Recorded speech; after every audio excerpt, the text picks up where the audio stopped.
Bonjour et bienvenue. Aujourd'hui, on va explorer ensemble comment on peut transformer son monde intérieur en une petite semaine seulement. C'est un voyage qui s'annonce passionnant, alors on y va. Ah, cette sensation, on la connaît tous, pas vrai? Ce moment où les pensées s'en mêlent, tournent en boucle et créent une sorte de brouhaha constant dans la tête. C'est un point de départ que beaucoup de gens partagent. Face à ce bazar mental, on a tendance à imaginer des solutions super compliquées. Mais, et si la réponse tenait dans un objet aussi simple qu'un carnet et un stylo? C'est plutôt contre-intuitif, et c'est ça qui est intéressant. On va donc se plonger dans cette pratique qu'on appelle le journaling. Et l'idée, c'est de voir comment ce simple outil peut devenir une véritable clé pour déverrouiller un peu de clarté mentale. Alors, le journaling, qu'est-ce que c'est au juste? Eh bien, c'est tout bête. C'est l'habitude d'écrire régulièrement pour soi, sur ses expériences, ses pensées, ses émotions. Mais le point crucial, vraiment le plus important, c'est que c'est un espace qui est 100% à soi. Zéro jugement, zéro censure. D'accord, mais concrètement, à quoi ça sert? Quels sont les vrais bénéfices? Allez, on va découvrir ensemble les 5 super pouvoirs que cette simple habitude peut libérer. Le premier pouvoir, et c'est sans doute le plus immédiat, c'est la capacité à Clarifier son esprit. C'est presque mécanique en fait. En écrivant, on sort les pensées de sa tête pour les poser sur le papier. Et rien que ce transfert, ça fait un bien fou. Ça réduit le stress, ça permet de voir les choses plus calmement, de manière plus structurée. L'esprit respire, tout simplement. Le deuxième pouvoir, et c'est la suite logique du premier, c'est de pouvoir mieux gérer ses émotions. Le journaling, ça nous aide à mettre des mots sur ce qu'on ressent vraiment. Et en faisant ça, on commence à repérer les déclencheurs, ce qui nous stresse, ce qui nous met en colère. On apprend à décoder nos émotions au lieu de juste les subir. Et ça redonne un certain contrôle. Et ce n'est pas tout, loin de là.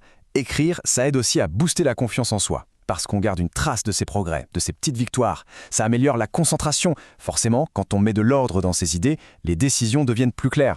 Et au final, ça accélère le développement personnel. On repère nos croyances limitantes, on apprend nos expériences, bref, on transforme le vécu en sagesse. Bon, tout ça c'est bien beau, mais en pratique on fait comment? C'est le moment de passer de la théorie à l'action avec un plan simple, sur 7 jours. Une petite routine pensée pour amener un vrai changement. Voici le programme de la semaine. Jour 1, on vide le mental. Jour 2, on identifie les déclencheurs. Jour 3, on déconstruit les croyances. Jour 4, on réécrit son identité. Jour 5, on apprend du passé. Jour 6, on prépare l'avenir. Et jour 7, on s'engage. On voit bien le cheminement étape par étape. Allez, on attaque. Les 2 premiers jours, c'est la phase de diagnostic. L'idée c'est de faire une sorte d'état des lieux. On ne peut rien changer si on ne sait pas d'où on part, c'est logique. Pour le premier jour, l'exercice est super simple. On prend 10 minutes et on écrit sans s'arrêter en partant de la phrase.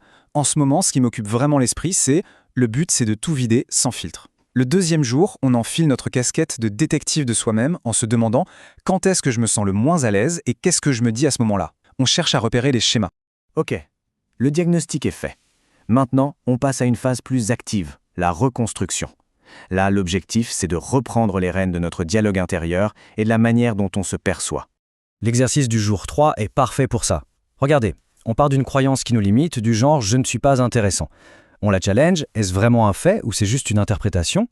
Ensuite, on la reformule en quelque chose de plus juste, de plus constructif. Par exemple, « je n'ai pas besoin d'être brillant, juste authentique ». Vous voyez comme ça change tout? C'est un changement de perspective radical. Le jour 4, on va encore plus loin. En complétant cette phrase, on change complètement de posture. On ne subit plus qui on est, on devient l'architecte de qui on veut devenir. C'est ce passage à l'action qui est vraiment crucial. On continue avec les jours 5 et 6 qui sont dédiés à la mise en pratique. On va utiliser tout ce qu'on a appris pour revisiter le passé et mieux se préparer pour l'avenir. Le jour 5, on repense à un événement passé un peu difficile. Mais attention, pas pour ruminer. Le but, c'est d'en tirer un plan d'action en se disant « la prochaine fois, je choisirai 2. » Et le jour 6, c'est comme une répétition générale. On visualise un défi à venir et on écrit, on scénarise une nouvelle réponse, une réponse plus confiante. On entraîne son cerveau à réussir. Et nous voilà au dernier jour. Mais le jour 7, ce n'est pas la ligne d'arrivée, c'est plutôt le point de départ. Son objectif, c'est d'ancrer le changement pour que ça devienne une vraie habitude. Pour faire ça, on prend un petit moment de recul. On se pose 3 questions simples. D'abord, qu'est-ce que j'ai appris cette semaine? Ensuite, qu'est-ce qui a déjà commencé à changer, même de façon infime? Et enfin, la plus importante, quelle petite habitude de ce que j'ai fait là est-ce que je veux garder pour la suite? L'étape finale, c'est un acte symbolique mais vraiment puissant. Écrire noir sur blanc un engagement envers soi-même. À partir d'aujourd'hui, je m'engage à. Le dater, le signer. C'est une façon de sceller ce nouveau pacte avec sa propre évolution. Et voilà, On termine avec cette question qui laisse à réfléchir. Et si ces 7 jours, ces quelques minutes par jour, avaient le pouvoir de changer les 365 prochains? C'est une petite graine qu'on vient de planter. Reste à voir l'arbre qu'elle peut devenir.